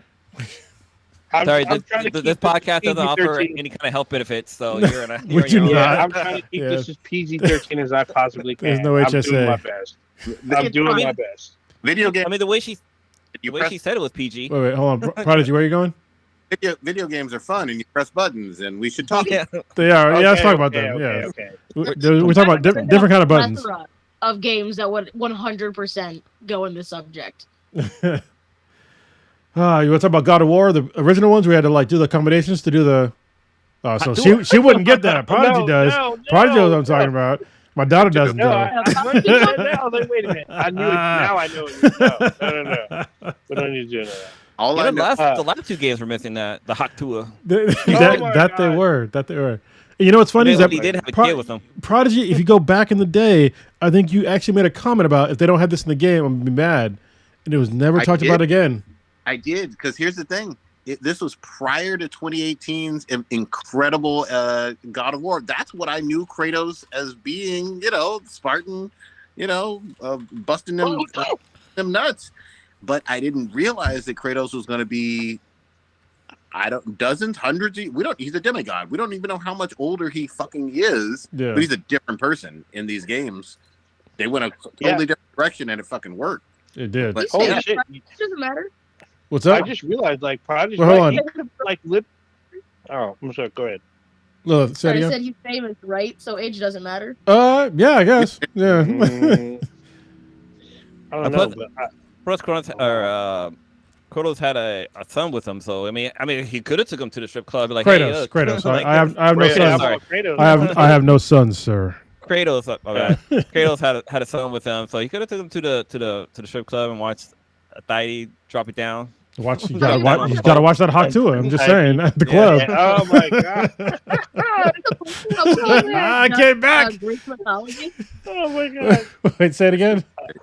wasn't the first couple games just Greek mythology? Yeah. Yeah. Yeah. The first three, actually, Games, first not like number. 5 games. Yeah, 5 total games. It was Mhm. all you knew of Kratos was Greek mythology, killing gods, and getting some lady love. Yeah, I mean, Smash- if we're going smashing by crates. Greek mythology rules, age really isn't a number because Zeus was screwing his like great granddaughters As a goose. Or a like, mist. Or a mist. Or yeah, a just crow. golden light. Yeah, that was gross. I mean- Anyway, let's get the gaming. This is gonna get. We got to get off like being gross with my daughter on the podcast. So Nintendo Direct was announced. So it's very strange that we have like this really disconnected E3 thing going on, but fuck it, I'm all in for it. The past 2 weeks, we've had a slew of announcements from Xbox. Sony, Microsoft, and Nintendo. It'd be really nice if I did it in like 3 days in the summertime, in LA, but call it E3, Yeah, no. whatever. I'm still glad that we're getting game announcements in the summertime when I feel like I'm out of the traditionally loop of it. it's all good. Traditionally, up until like a couple years ago, the summertime, actually maybe like 5-8 years ago, the summertime used to be like a huge lull in gaming. People kind of forget about that. Like when we grew up, because we're old as fuck, there was like no games to play in the summertime. So we would just go outside, play with our friends, drink from water hoses. I'm just saying. Mm-hmm. And we would wait until the fall, winter, until our parents could afford games and bought us more games.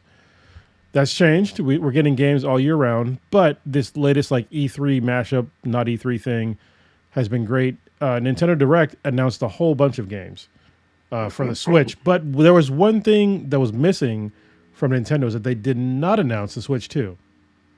No, they did not. But they might have low-key did it, though. And I'll tell you my thoughts on that a little bit later. Maybe low-key. Okay. Yeah. There's one specific game where I think it might be on the Switch, too. Yeah. A lot of people think that way, too, but you never know. Anyway. So. Which one you want to talk about first? Metroid.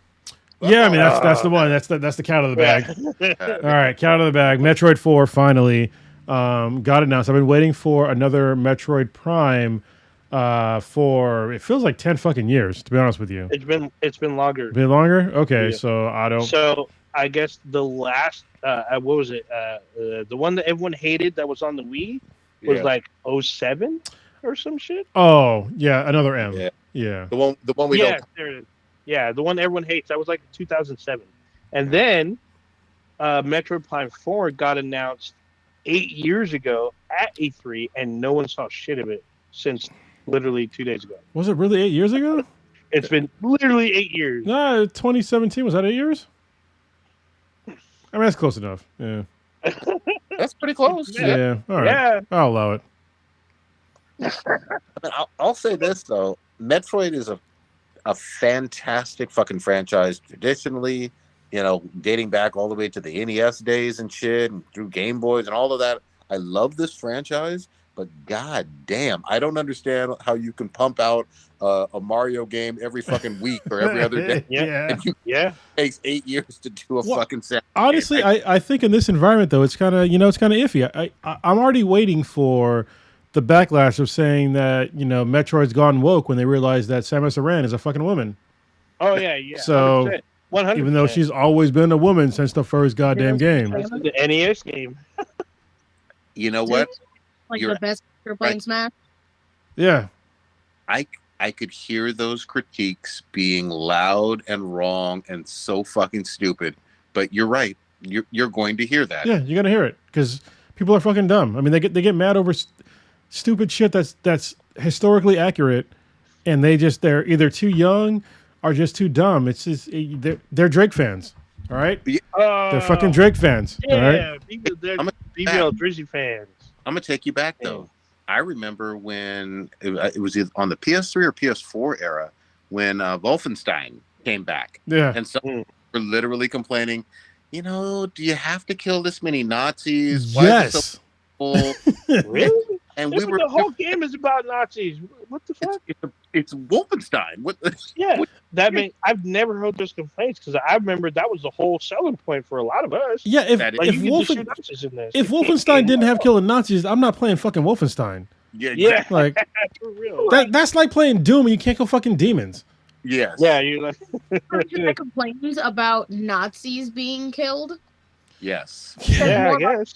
than it does the game. It was Yes. a whole. I swear to God, people won't believe us nowadays, whatever. But that was a whole thing. What was it? 2017, 2016, 15. Yeah. I'll look up the articles, but I swear to God that fucking happened. And I was just like, this is the weirdest, bizarro world we're living in. So of course, Metroid 4, whenever it drops Well, next year. you said it's the weirdest, most bizarre world ever, and then Trump got elected. So Oh, I'm Yeah, just saying. true. Oh, dude, 2020, because 2020 was like a weird, like, spatially black hole that we entered in. So yeah, I get it. So other Metroid Prime Other M released in 2010. Yeah, but that I don't consider that. I mean, Yeah, like 14 years ago. Okay, I so then didn't play that game. Metroid. that So one. then Metroid Prime 3 Echoes came out in 2007. yeah, Damn. such a long time ago, and that was like those are really great games. Honestly, it was like one of the first games 14? that you can play. So Metroid Prime the series was on the Wii, and sorry, no, it's GameCube. Yep. And the GameCube, And I'm then- looking at the And cover then now. then it got adapted to the Switch, and it was great because you can use like the motion controls, and it worked No, the- actually pretty oh. well. Adapted That's to cool. To the Wii? Oh yeah. The Wii had yeah. You're right. Not the Switch. The Wii. Yeah. You're correct. There were such great games, and then they just kind of stopped making them, and I kept waiting because I feel like this is the problem with Nintendo is because especially nowadays. So nowadays, to me, things have been reversed for gaming for like the past 20 fucking years. Actually, more than that, probably like 20, 30 fucking years. People don't understand the dominance that Nintendo had back in the 90s. Like, if you had a fucking Genesis, I made fun of you in the 90s. Yeah. Oh, Like, everyone seriously. kinda did. But I Rock was, my Genesis. yeah, Right. it's all good. I made fun of you too. I was a huge Nintendo fan. They dominated the fucking market for a long time up until the N64 because it was expensive and they didn't go to CDs, which was a huge detriment to them.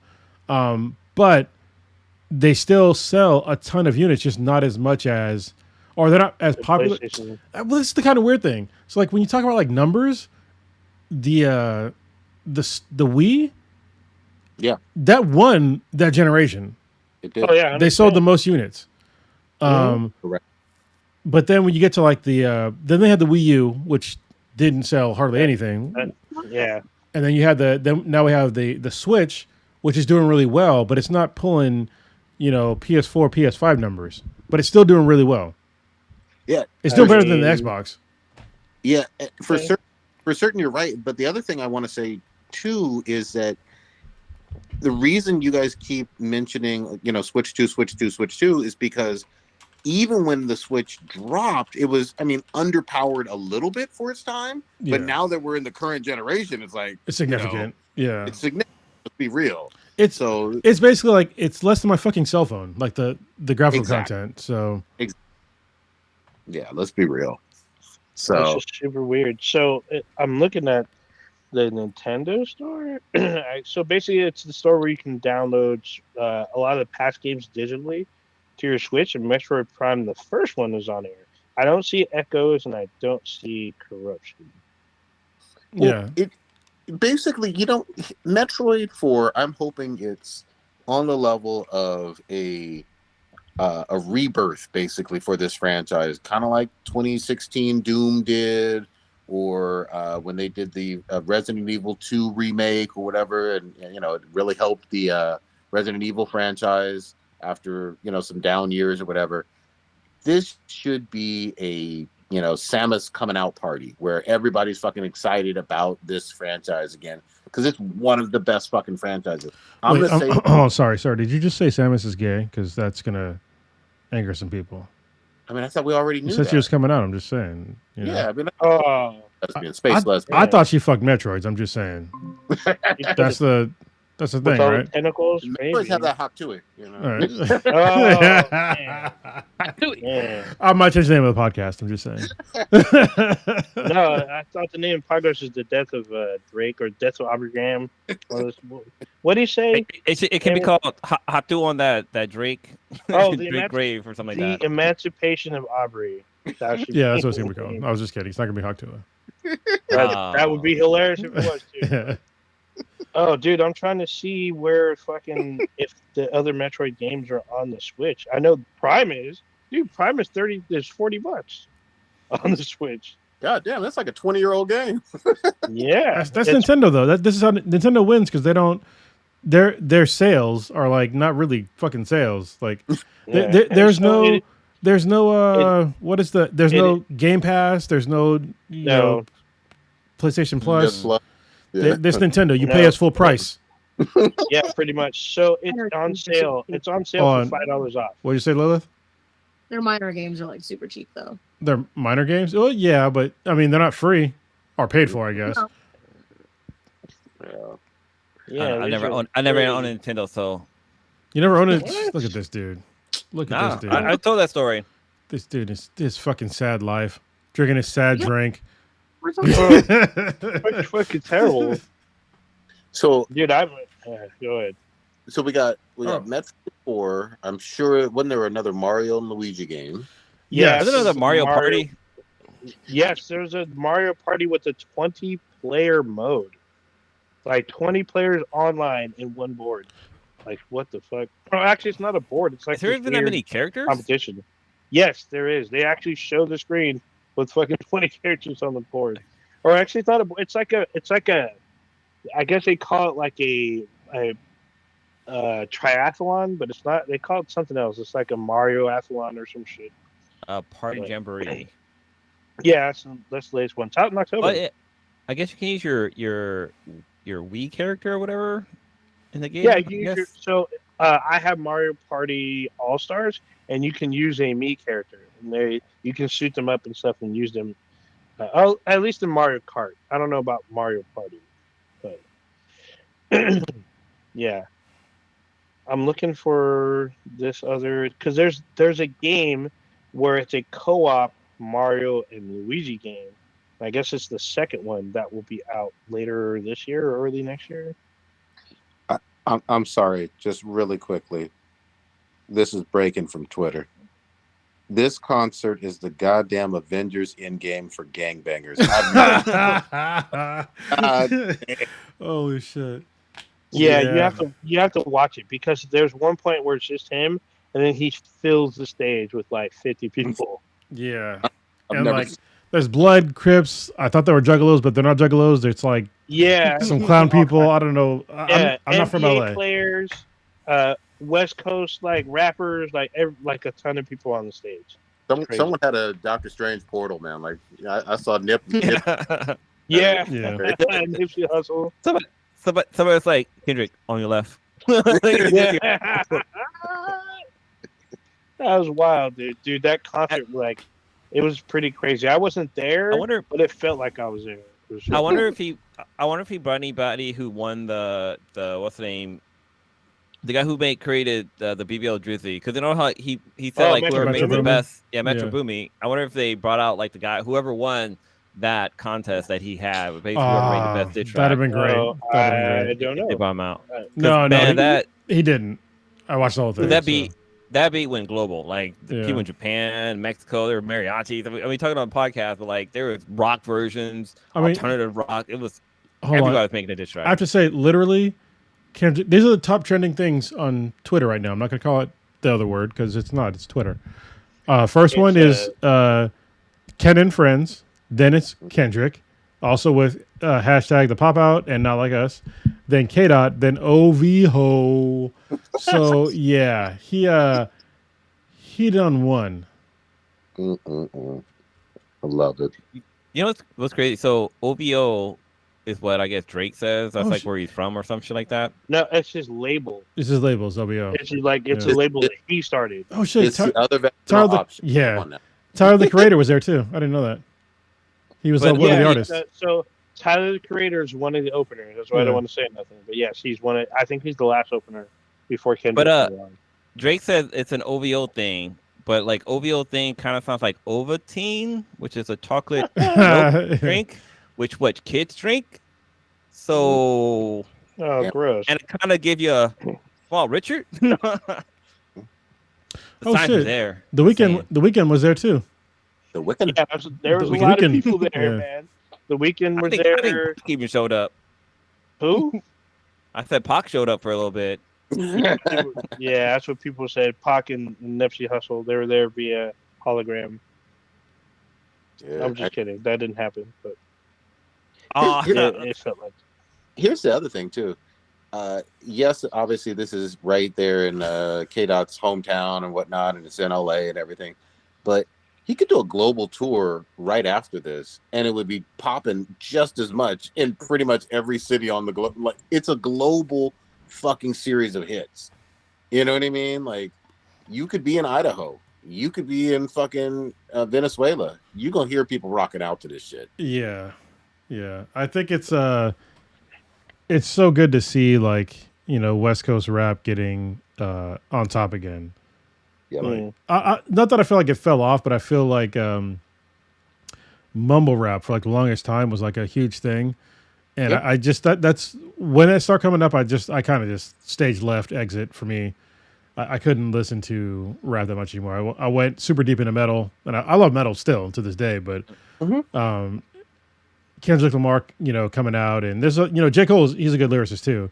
There's a bunch of other good lyricists, but on the radio though, they just pushed so fucking hard these people that were just rapping about fucking nothing. Yeah, nothing. Like, yeah, okay, you're doing drugs. Okay, I got that. Like, that's all they said. You're selling your WAP. So they would literally talk about drugs at their friend's house. Then the next verse would be at their cousin's house. Then the fourth verse would be maybe about some chick they smashed, and then them about like being drunk, and that was the end of the song. But I will say, like there's certain songs that I'll still listen to that are heavy drug references, like the was that, I think it's a Feature song. It was like, what, the Percocets, Molly Percocet. Molly Percocet. God damn, what's the name of the song though? Black and Yellow. I think it's Called called Percocet. No, it's not called Percocet. No, Mask Off. God damn, it's called Mask Off. Jesus Christ. I've been drinking and I remember this shit. What the fuck's wrong with y'all? He's fucking sober. Not me. Yeah. Oh, Warface is on there. But wild shit. So I jumped on Twitter real quick, and I mean, we mentioned at the beginning of the podcast. Today is Juneteenth, which is a federal holiday now. But I jumped up on Twitter, and the first video pops up that says like, we must always remember what happened down in down Louisiana with the whole boat thing that happened. Alabama, Alabama. The whole boat. Shit. And I was like, oh shit, how long ago was that? I mean, I felt like it was like last year, but it was last year. Oh man, that shit was like legendary. When security guard threw off his hat, and like people made all kind of videos and references and stuff to that. It was that shit was crazy. I bet your Aubrey don't know about that. Right? He don't know about the significance. Damn. It's wild. He ain't like us. You know what I love about that? Even though Kendrick is mostly talking to Black American hip hop fans, it's so universal and relatable. Even if you didn't like rap and you're not African American, you still feel like, yeah, those folks, Drake ain't like us. And you know, you don't belong anywhere. Global appeal. Like, everybody feels like they're part of the us, you know what I mean, team, because K-Dot made it so fucking catchy. You know what I mean? And it's honestly, it's like, it's more than just that song catchiness. It's the lead up to it with like that, which is really good. Talking about, he's like, it's just me, not the big three. And then in Euphoria, there's specific references when he's talking about, I'm not feeling you, and it's not just me. It's what the culture's feeling.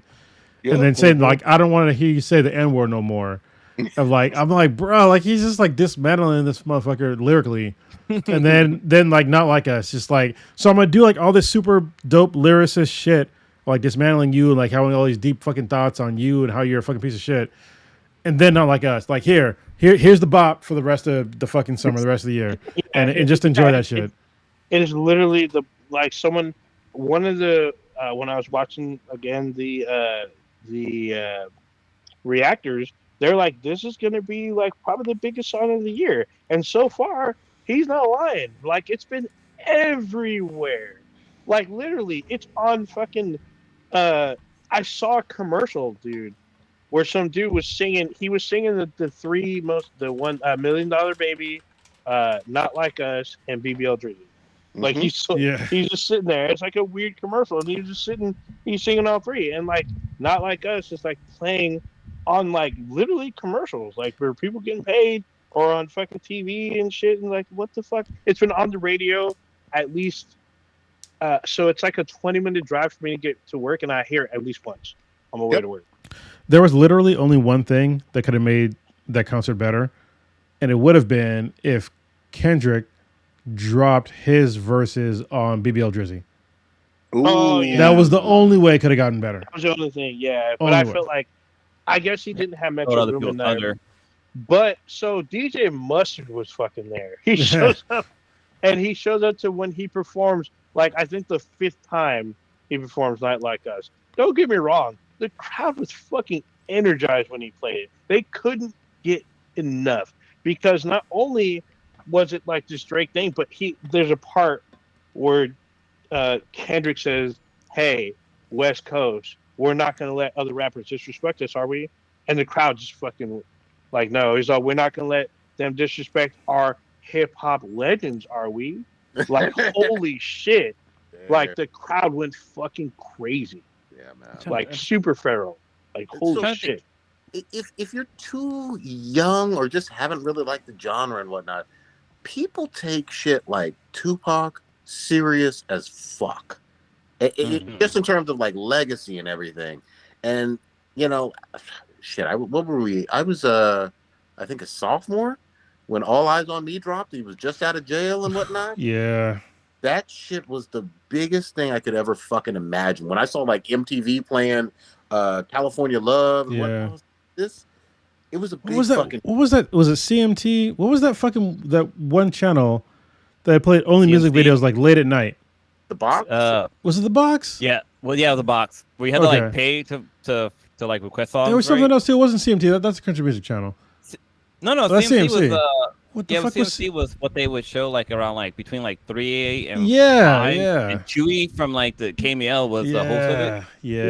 It was CMC, but it stood for like something music channel, but I can't remember the C stood for it because it wasn't country. Was it? Oh yeah, look at CMC. It was country music. But I remember The Box was like the one that you can like call a number and like pay to hear a certain music video. Yeah, I'm not paying for that shit. I never knew that. I knew better. There we go. That's what. Jesus Christ, this is very specific to California. It was the California Music Channel.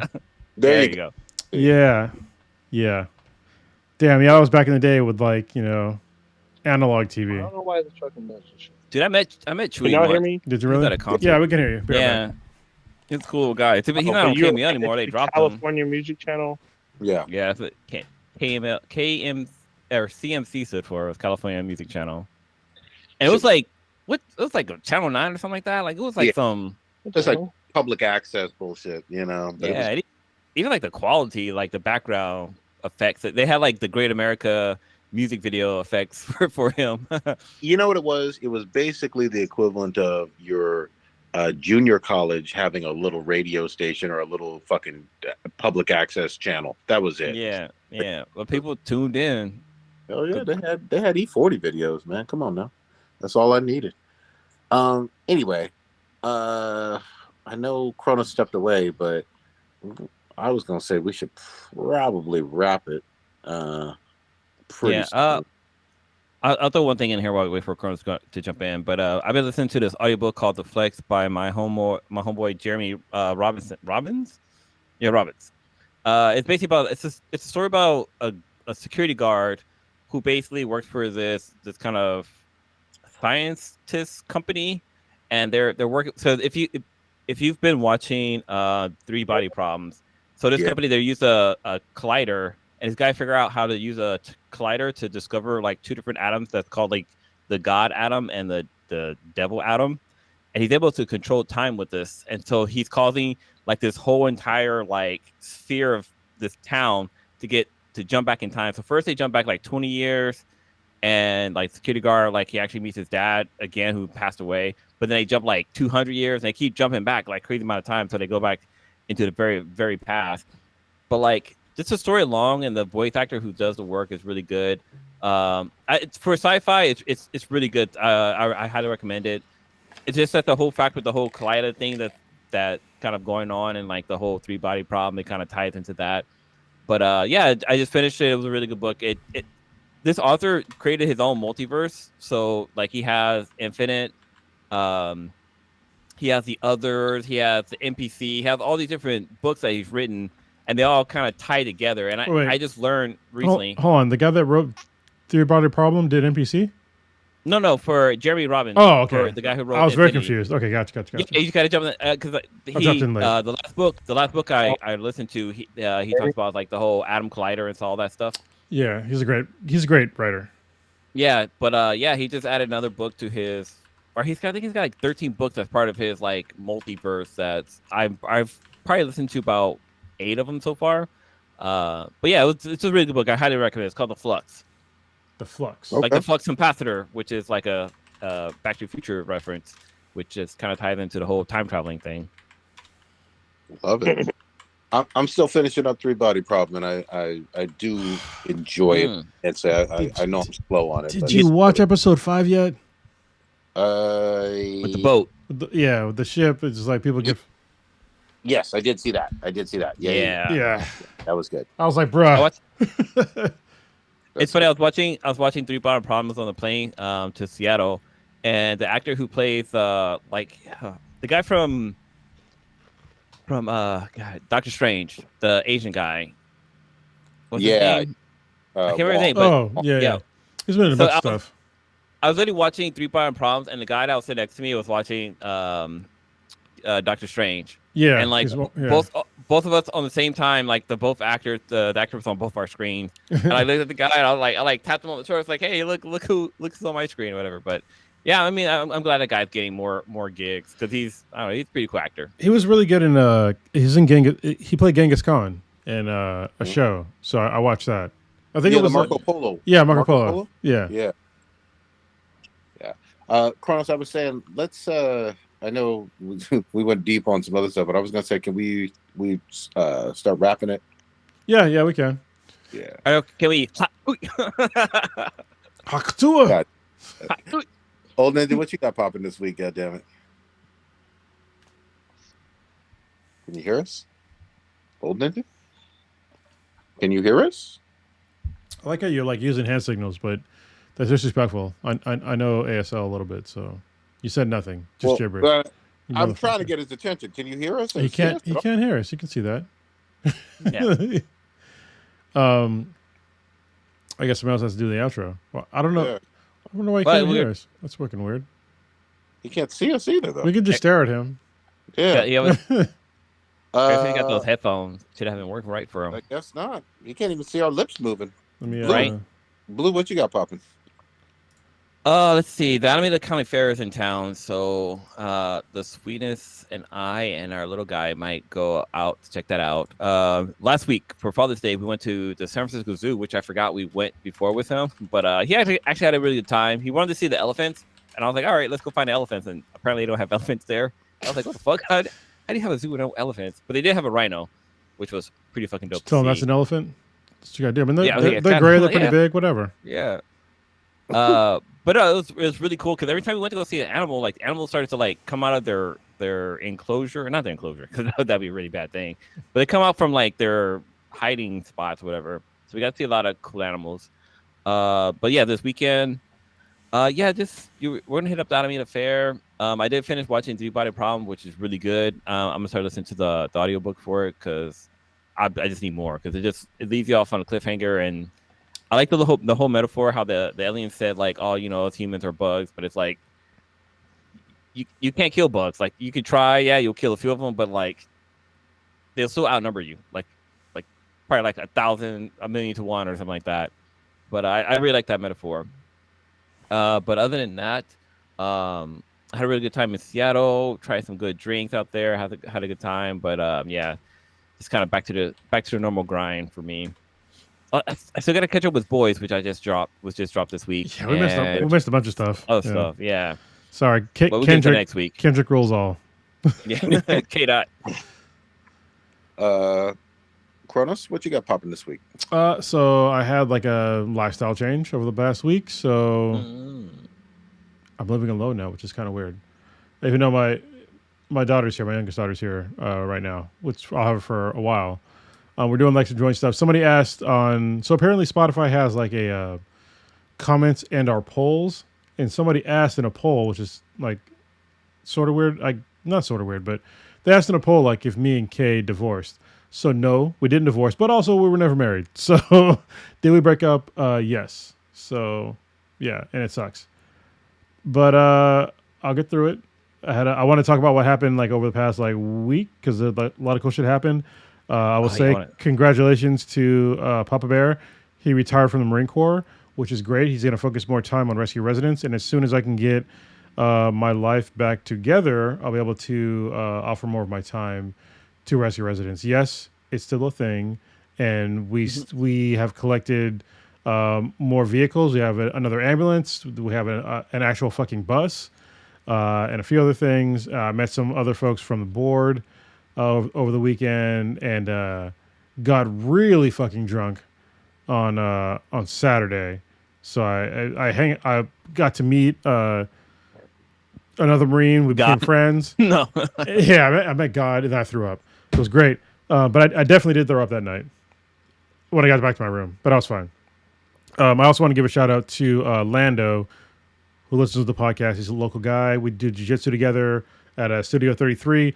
We've been trying to hang out for months. It's very hard if you're an older person in general. If you're in your fucking 40s, trying to make a new friend, it's fucking hard.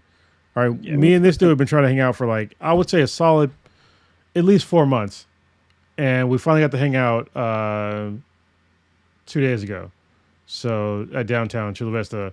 And it was great to like hang out and like chop it up with that guy. So thanks for hanging out. I'm glad we finally got to do so. And it was cool to like make a new friend after the age of 40.